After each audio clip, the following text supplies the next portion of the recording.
Four numbers you need to analyze a flip for your next real estate investment deal. I'm going to share those four numbers today on this video so you can use them, learn them, and apply them so you can make more money in your business. So if you're not familiar with me, my name is Greg Helbeck. I've been a full-time entrepreneur now for almost a decade. I've done well over 250 house flips, wholesales, rentals. So if you get value from this video or any other video we put out, if you can do me a favor, like the show and subscribe, it would really mean a lot to me.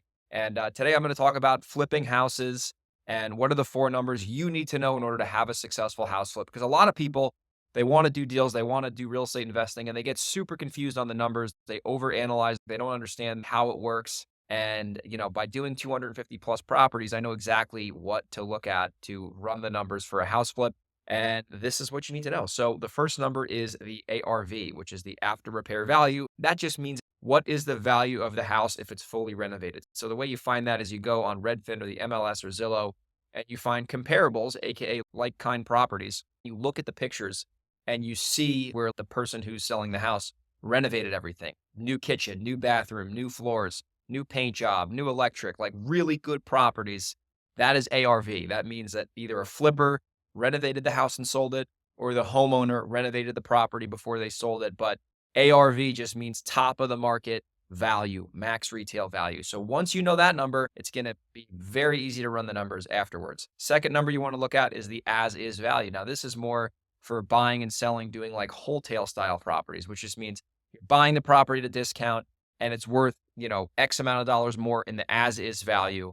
And instead of having to rehab it and deal with construction, you can just throw it back on the market. So the way you find the as is value is you take the property that you're buying, like pictures, or if you've been inside, you take that property and you go on the MLS, you go on Zillow, you go on Redfin, you look for houses that have sold that were in that same condition, as is condition, right? It could be a heavy fixer. It could be a dated cosmetic special. It could be a half rehab house, but you want to compare your property to the other properties. And let's say you have a super dated house. We call that like a grandma special, and you're on the MLS or you're on Zillow or Redfin and you see other grandma specials are selling for, $50,000, $100,000 more than what you have it under contract for. That's a pretty good indication saying that if I buy my house for 300, all the other grandma specials are selling for 400. I'm going to be able to make some money on this thing just by buying it and reselling it. So the as is value is the second number. The third number you need to know is the rehab number. Now, this is super subjective. Different flippers and different investors are going to have different prices. If you got really cheap contractors, of course, your rehab is going to be cheaper than if you hire a GC with a license and a crew and a whole company. But you got to know your rehab numbers, right? You got to be in the ballpark within 10 or 15%. So if the house needs a full internal rehab, that's probably $70,000. And if it needs an external rehab as well, roof, siding, windows, well, you're going to be another 30, 40 grand. So you could figure if the house needs to fully get rehabbed and it's 1,500 square feet, which is like the average square foot, probably going to cost you 100 to 110 grand if you got to do everything, excluding any septic or well or driveway, etc. If you're going to do an easy upgrade, like you're going to do kitchen, 2 bathrooms, paint floors, that's probably going to cost you 45,000, right? You got to know your rehab numbers. And this is something that the easiest way to figure that out is you find local investors who are doing deals in your market and you find a way to add value to them, usually by bringing them deals or leads, and they'll help you with the rehab costs. I have a lot of people who reach out to me and I help them with that. And I can pretty much look at pictures nowadays and figure out pretty much within 10 or 15% what it's going to cost to repair.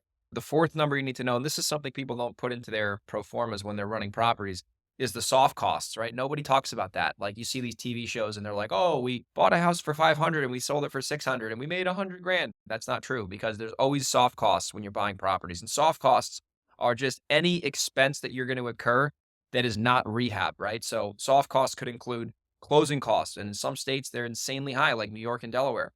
Interest costs. So if you're borrowing money, you're going to have to pay expense to the lender in the form of interest, and that's going to impact your profits. Real estate agent commissions, right? 5% off the top usually is what you're going to be paying in commissions. That's a soft cost. Property taxes. Every day you own a piece of real estate, you're paying property taxes, insurance, utilities, landscaping. All these things are soft costs. So the general rule of thumb, at least in New York, Seattle, and Delaware, which are the 3 areas I operate in, generally speaking, when you're buying and selling a piece of real estate, anywhere from $35,000 to $55,000. It obviously depends on the purchase price and how long you hold the house for.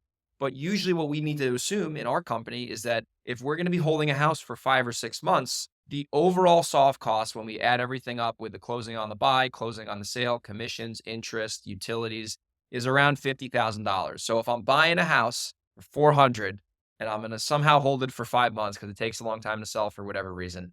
And I'm going to sell it for $100,000 over. About half of that is going to be profit. And then the other half is going to be soft costs. So to summarize this whole video, at the end of the day, if you're going to be flipping properties or even wholesaling, because if you're selling to flippers, you're going to need to know this.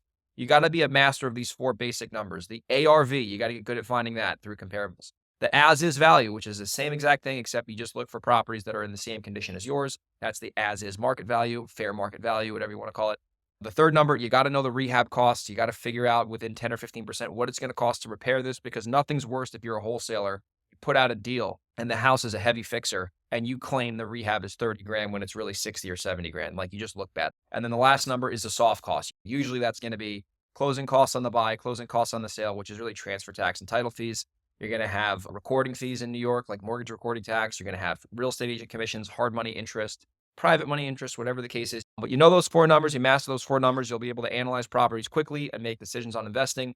And hopefully you got value from this. If you got value from this, do me a favor, like the video, subscribe. And if you're in Seattle, New York, or Delaware, and you have a house you want to wholesale me or wholesale with me, whatever, if you want to do deals with me on a JV basis, my email is greg@velocityhousebuyers.com. Or you can follow me on Instagram @grego37, shoot me a DM, and I'll see you on the next video. Take care. Bye.